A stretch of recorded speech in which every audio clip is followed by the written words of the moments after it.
Bienvenue sur cet épisode de nos parties de jeux de rôle enregistrées de Monster of the Week.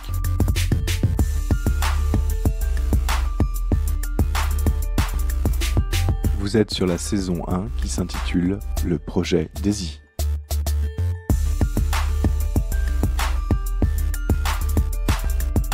Afin de mieux apprécier ce podcast, nous vous conseillons d'écouter la présentation des personnages et de prendre les épisodes dans l'ordre.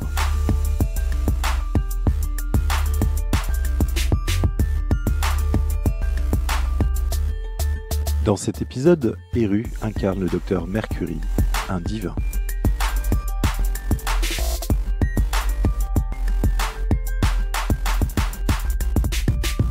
Je vous laisse maintenant profiter du podcast. Amusez-vous bien.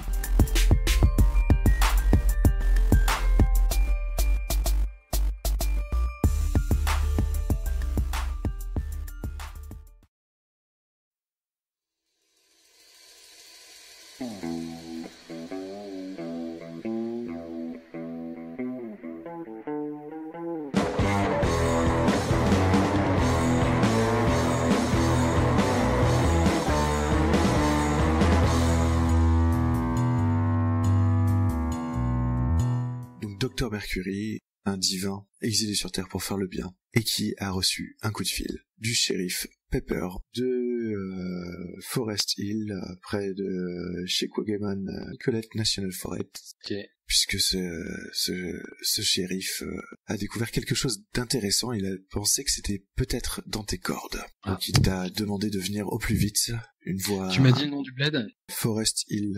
Sont plein milieu de Wisconsin. Voilà. Donc, il t'a appelé la voix pleine d'inquiétude, te demandant de venir au plus vite, car il pense avoir trouvé quelque chose, un cas qui soit dans tes compétences. Donc tu as reçu ce message sur ton répondeur. Maintenant, le shérif Pepper, il a peut-être la cinquantaine, il a du sang natif américain, mais toi, comment l'as-tu connu, en fait? Comment l'as-tu rencontré? Qui est-il par rapport à toi, ce fameux shérif Pepper? Ce shérif Pepper, en fait, pour tout te dire, c'est une histoire assez simple, finalement assez banale, puisque je suis déjà passé dans le Wisconsin il y a quelques temps, dans une ville voisine à celle de Forest Hill notamment, où je me suis retrouvé toujours en tant que médecin, bien sûr, pour venir soigner la population, etc., puisque c'est comme ça que j'arrive sur place à chaque fois. Mais en fait, il y a de la famille à lui qui habite par là-bas, et ils ont eu affaire avec une créature, on va dire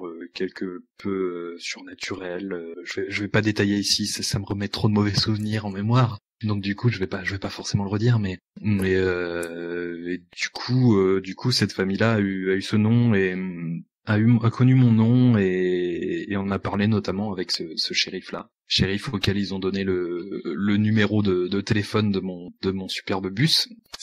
Et donc, étant donné que j'avais aidé sa sœur, on va dire, au shérif par le passé, il a eu mon numéro. Et c'est donc qu'il y a des personnes un peu comme moi, sans savoir exactement le problème. Donc en fait, il est très au courant que tu bosses sur des trucs un peu étranges, si j'ai bien suivi, et exactement. Ça explique son appel. Enfin, oui. A priori, je suppose que là, tu as pu, sur un diner près de l'autoroute, tu as pu prendre le temps d'écouter le message, et donc tu t'es mis en route pour te rendre donc à Forest Hill, Wisconsin, aider le fameux shérif Pepper. Donc arrivé là-bas, sur ton bus fait un peu sensation peut-être pas, mais ne passe pas vraiment inaperçu, parce qu'un énorme bus bleu clair avec marqué Else First, c'est quand même pas si commun que ça. Et tu as pu en fait déjà voir le paysage vallonné et le paysage forestier qui sur les routes qui t'emmenait voir le shérif Pepper. Donc ce sont de grandes forêts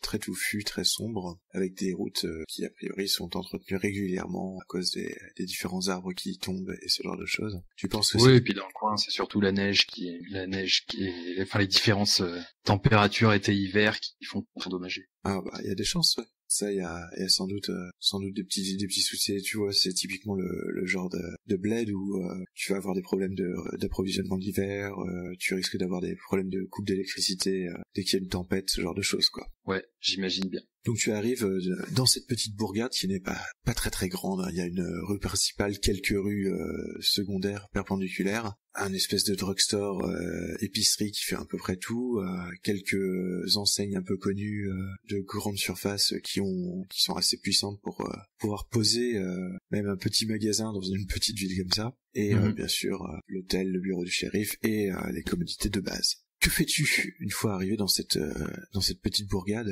Par quoi commences-tu? Bah écoute, pour commencer, qui est sans doute le parking où il y a peut-être un petit marché ou ce qui sert de place de centre-ville en fait. Hein. Puis je vais manger pour commencer. Je passe au diner et puis ensuite je vais me rendre jusque chez le shérif pour me présenter en fait tout simplement. Et puis pour essayer de voir un petit peu quelles sont les forces de l'ordre en présence. Est-ce qu'il est tout seul? Est-ce qu'il a des adjoints? Dans un petit bled comme ça, j'imagine qu'il n'y a pas grand-chose. Mais en même temps, vu la taille du territoire à couvrir, ils ont peut-être des gardes forestiers ou des trucs comme ça. Donc, ça voilà. sans doute possible, Mais effectivement. que je vais voir le shérif déjà pour qu'il m'explique un petit peu mieux pourquoi il m'a appelé. Parce qu'au téléphone, j'ai raccroché assez rapidement. En général, je préfère arriver sur place pour mieux sentir les choses, pour discuter avec la personne, pour qu'il m'explique un peu mieux. Donc déjà, arrivé au diner, tu t'aperçois que l'ambiance dans la ville n'est pas vraiment au beau fixe. Tu sens que quelque chose, sans doute de tragique, s'est passé ici récemment, puisque tout le monde semble plus ou moins renfermé, un peu sombre, et surtout, en tant qu'étranger, tout le monde te regarde bizarrement. Bon, en même temps, c'est potentiellement aussi le cas de tous les étrangers qui passent dans le coin depuis ces 10 dernières années,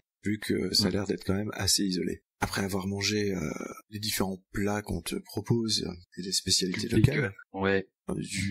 du porc caramélisé au maple syrup et ce genre de trucs, tu t'es dirigé donc vers le bureau du shérif afin de pouvoir y rencontrer le fameux shérif Pepper. Donc arrivé là-bas, tu es nez à nez avec le shérif Pepper qui derrière son bureau. Tu regardes, ouais, c'est vous êtes Docteur Mercury, vous m'avez contacté. Ah oui, tout à fait, oui. Je pense que effectivement, merci d'être venu. Il y a un truc un peu étrange. J'ai pensé que vous pourriez nous aider comme vous l'avez fait il y a quelques années. Il y a un peu de monde autour de lui où on est seul? C'est un petit bureau de shérif, donc il a son bureau à lui, t'as l'accueil où il y avait personne en fait, t'as quelques cellules. Tu dois avoir effectivement un adjoint, un député qui traîne dans le coin, qui a l'air d'être lui dans la salle de repos. Au bruit qu'il fait, tu te doutes qu'il doit être en train de manger quelque chose. Si on est un petit peu isolé, je lui dis bah allez-y, parlez-moi franchement, qu'est-ce qui se passe? On a retrouvé un truc franchement étrange. Juste après le parking de la piste de trekking en fait, de randonnée, il y a généralement pas mal de joggers qui passent par là, qui font du sport, etc. Et en fait, à quelques kilomètres du parking, on a trouvé une sorte d'énorme cocon suspendu à un arbre. À l'intérieur, il y avait le cadavre d'une jeune femme. On pense que c'était une joggeuse qui se baladait là-bas. Enfin, qui faisait son sport, quoi. Et dans un cocon, vous dites? Ouais, une espèce de gros cocon. Étrange. Voulez-vous qu'on s'y rende? À moins que vous avez récupéré le cadavre, je suppose. Non, pour le moment, tout a été laissé tel quel. Vous avez du monde sur place? Un de mes députés garde l'endroit, histoire d'être sûr que personne ne vienne jouer les curieux. Bon, très bien. Eh bien, allons-y. Vous pouvez m'amener? Ce sera pas pratique avec le bus. Oui, bien sûr. On va prendre mon 4x4. Donc effectivement, tu montes dans le 4x4 et 3-4 bornes plus loin, vous vous arrêtez sur un parking où il y a effectivement plusieurs voitures, une autre voiture de police, de type 4x4 aussi, une voiture qui semble avoir été laissée là, plus la vôtre qui vient se garer. Alors, je vous en prie, suivez-moi. Bien quand même, c'est pas joli. Donc, tu suis le shérif dans les petits chemins forestiers qui semblent être effectivement une piste un peu entretenue, un peu aménagée pour toutes les personnes qui font du jogging, voire du VTT, ce genre de choses. Ça ressemble effectivement entre une piste de randonnée et un parcours de santé, si tu veux. Je vois le genre. Du coup, vous marchez pendant 20 bonnes minutes, donc vous êtes vraiment en pleine forêt, quand tout d'un coup, vous voyez effectivement un homme grand, en uniforme de policier, massif et un peu rondouillard, qui semble effectivement garder le lieu où il y a effectivement des agrès, et entre le haut des agrès et les premières branches des arbres, tu vois un énorme cocon qui est suspendu, qui doit bien faire presque 2 mètres de long. Que fais-tu? Il est à quelle hauteur du coup? Du haut des agrès, on peut l'atteindre le cocon? Ouais, en montant sur les agrès, tu pourrais monter et atteindre le cocon pour pouvoir l'inspecter un petit peu plus. On voit du coup le corps de la joggeuse un peu à travers le cocon ou... On voit une forme effectivement, et il y a quelques sans doute ce qui était sa veste de survêtement qui dépasse en partie du cocon. T'as l'impression que ça a été filé autour et que certains morceaux de veste en dépassent. Okay. Bah je monte aux agrès et je touche le cocon. C'est assez solide, c'est un peu collant mais plus trop. Ça semble être effectivement de la soie d'insecte.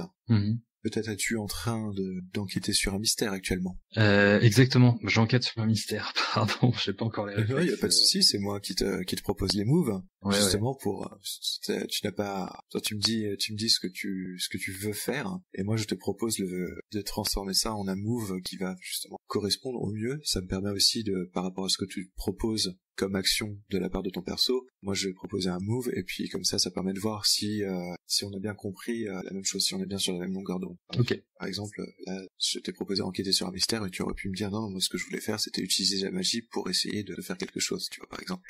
Ça aurait pu être ça. Donc enquêter sur un mystère, je t'en prie, lance 2d6 plus futé, et voyons si tu vas pouvoir me poser des questions pour en prendre un petit peu plus. 9, c'est un succès. Sur un 7-9, réserve 1. Un point de réserve permet de poser au gardien une des questions suivantes. Je te donne la liste. Que s'est-il passé Ouais, ici ? je l'ai sous les yeux. D'accord. Bien sûr, je ne peux répondre qu'à des questions que par rapport à la situation en cours. C'est-à-dire, si tu me demandes à quoi le monstre est vulnérable, c'est un peu compliqué de...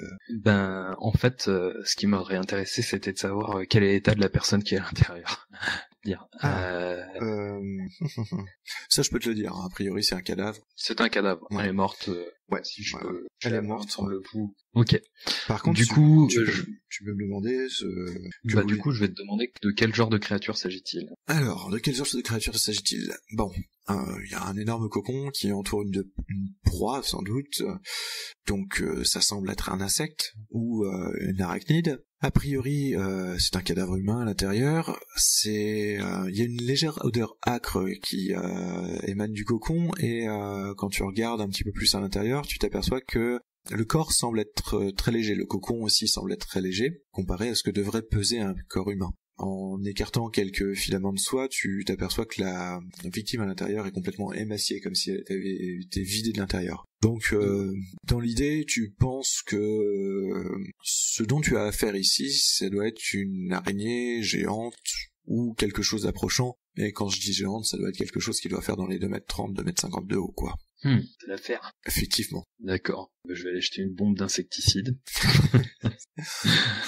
Non. Il va te falloir un petit sponsoring Bayer Monsanto d'ici peu. C'est ça. Ok. Il y a donc l'adjoint, le deputy qui est présent. Je vais lui poser une ou deux questions du coup. Bien sûr. Donc le shérif te présente quand même. Voici le deputy Robert Marlowe, mais entre nous on l'appelle Big Bob. D'accord. C'est un beau bébé de plus d'1m95 avec une carrure d'épaule assez impressionnante et des bras comme tes cuisses. D'accord. Ouais, ça reste un humain. Eh bien, je vais lui demander quand le corps a-t-il été découvert. Là, les deux peuvent te répondre en te disant nous avons découvert le corps il y a 2 jours. Nous nous sommes demandé ce qui s'est passé. Nous avons envoyé un signalement auprès des bases de données du FBI pour savoir s'il y avait des serial killers qui avaient ce genre de signature, on va dire. Et retrouvant votre numéro, dit le shérif, j'ai tout de suite pensé à vous appeler parce que je me suis dit que quand même c'était un cas qui sortait vraiment de l'ordinaire. Vous avez bien fait. Là, on a une joggeuse, on n'a pas non plus l'identification pour le moment. On attend le légiste, on n'a qu'un seul légiste dans le comté, donc il sera pas là avant demain. C'est un peu compliqué. Bah écoutez, je suis docteur, donc vous pouvez me faire confiance pour. Je pense que le mieux serait de descendre le corps de cet endroit-là, et puis le légiste finalement sera capable d'opérer directement dans vos locaux en ville. Bah écoutez, oui, on peut faire ça du coup si vous le désirez, on peut. Ouais, bah écoutez, moi ça me paraît pas mal, effectivement. Vu que vous êtes médecin, vous auriez une bâche, un filet, quelque chose, parce que pour faire descendre ça, j'ai pas envie que ça vienne s'éclater par terre. Ouais, j'ai ça dans mon 4x4. Il suffit de retourner au parking si vous voulez. On peut y aller. Ça marche. Sinon vous y allez avec Big Bob et puis je reste ici, je vais continuer à regarder, voir un petit peu s'il y a pas quelque chose d'autre qui me parle. D'accord, ok, pas de souci. Donc effectivement, ils vont retourner jusqu'au parking. Je suppose que tu as fait ça exprès pour essayer de protéger les innocents, d'éviter que ils ne restent trop dans tes pattes, afin que tu puisses vraiment enquêter sur ce que tu penses être une créature surnaturelle. Ouais, exactement. Ce que je vais faire, c'est que je vais enquêter sur un mystère à nouveau. D'accord. Je vais essayer Dans quel but? Qu'est-ce que tu essayes de faire en fait? Qu'est-ce que tu essaies d'apprendre maintenant que le corps n'est plus là et tout ça? Qu'est-ce que tu... Alors j'aimerais savoir ce qu'il s'est passé exactement, et si la créature est vide, c'est que il y a peut-être des traces c'est qu'a priori elle a été dévorée sur place, parce qu'elle a été mise dans le concombre, dévorée après, donc il doit y avoir des traces de la créature dans le coin. Et étant donné que j'imagine qu'il s'agit d'une araignée un peu géante, j'aimerais bien voir si je trouve pas des trous dans le sol, qui pourraient correspondre à ces pattes qui... D'accord, donc là tu vas essayer de trouver une piste si une créature. Donc c'est pas, je mettrais plus ça sur agir sous pression en fait, agir sous la pression, histoire de fouiller un petit peu tous les buissons, de faire attention et ce genre de choses. Ça. Ok, ça marche. Donc agir sous la pression, c'est plus cool. Ouais, tout à fait. 10, magnifique, c'est un superbe succès. Donc effectivement, ton intuition était la bonne. Tu cherches un petit peu quelques traces et tu aperçois une sorte de piste sur quelques centaines de mètres, toujours en ligne droite, et qui indique une direction. Tu ne sais pas trop vers où ça va, mais tu te doutes que avec une carte de la région ou un coup de Google Maps, dès que tu auras retrouvé du réseau, ça sera assez simple de trouver vers où va cette piste. De plus, tu remarques que il y a des traces de vélo et des traces de chaussures, style chaussures de marche, Rangers, etc., de taille assez petite, peut-être féminine. C'est un peu étrange vu que les traces de pattes d'araignée et les traces de vélo finissent par se confondre au fur et à mesure que la piste avance. Étrange. À ce moment-là, tu entends au lointain des... Mon Dieu, mais c'est affreux, l'araignée est partie en vélo. C'est pas facile pour pédaler, c'est pas facile. Avec 8 pattes. Vachement plus de pédales. Et dans le lointain, du coup, tu entends des oh non, bordel, c'est pas vrai, oh, qui semblent venir du parking. D'accord. Bien, je vais me téléporter, étant donné que c'est une de mes capacités, sur le parking, enfin, juste avant le parking, toujours sur le chemin, mais comme si j'étais parti pour les suivre, en fait. Un peu tu cibles les premiers agrès qui sont à une vingtaine de mètres du parking que t'as vu sur la piste. Exactement. Histoire de dire que tu te rapproches très vite, mais j'arrive à pied quand même. Donc décris-moi un petit peu ce qui se passe quand tu utilises ce fameux pouvoir d'aile d'ange, surtout quand tu es tout seul, puisque après... Eh bien, quand j'utilise ce pouvoir, c'est assez simple, parce que moi c'est ma vision personnelle, après peut-être que les personnes qui sont autour de moi en ont une autre, mais en fait j'imagine juste un lieu, et puis finalement il semble un peu se superposer à l'endroit, mais ça se fait en une fraction de seconde, hein. Mais il semble se superposer à l'endroit où je suis, et finalement je continue de me mouvoir et j'avance, et c'est presque comme si je traversais un miroir qui m'amène à ce endroit. Je vois, un peu comme si tu traversais un miroir, une sorte de tableau qui représentait le paysage sur lequel tu veux te rendre. Voilà, mais c'est en juste un pas en fait. Je fais juste un pas et ça m'y amène. J'ai même pas forcément besoin de faire ce pas, mais je sais pas, c'est quelque chose d'assez naturel d'avancer. Finalement, pour les personnes qui sont autour, pour peu de personnes, ou tout du moins j'ai vu d'autres personnes de ma condition le faire, on a juste l'impression en fait que c'est comme si la personne se transformait en un nuage qui se dissipait en un instant. Une espèce de brume qui s'effiloche. De brume, voilà. C'est comme si tu devenais d'un seul coup une brume et puis tu t'estompais. D'accord, ok. Classe. Plutôt classe. Ouais. Et donc c'est ce qui se passe effectivement si un observateur extérieur avait été là pour te voir disparaître, il aurait vu effectivement un petit nuage de brume qui s'estompait, qui s'effilochait en plein milieu de la forêt, alors que tu es déjà près des agrès et que tu vois effectivement le shérif et son adjoint qui sont en train de se débattre avec les pneus de leur voiture en fait. Je suppose que tu te rapproches. Je m'en rapproche, en effet. Un problème, shérif?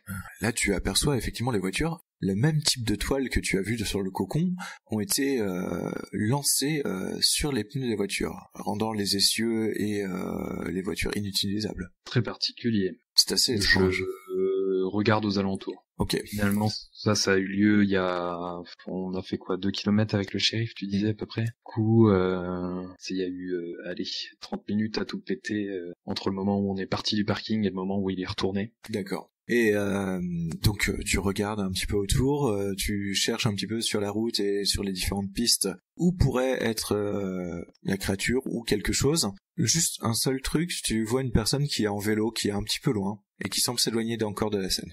Bon, si elle est à vélo, je la rattraperai pas. Je dis au shérif, vous connaissez cette personne là-bas? Il regarde, je vois pas très bien, elle est un peu trop loin, je sais pas trop qui ça peut être. Tu peux me confirmer que j'ai aucune chance de réussir à rattraper la personne? Disons que ça peut être compliqué, mais entre tes différentes capacités et le fait qu'on puisse toujours agir sous la pression, il y a peut-être une chance. Bah, sous la pression, je vais commencer à courir pour rattraper la personne tout en disant au shérif elle a sûrement vu ce qui s'est passé, il faut la rattraper absolument. Et au fond de moi, je reste convaincu que les traces de vélo peuvent à nouveau se confondre avec des traces de pattes d'araignée.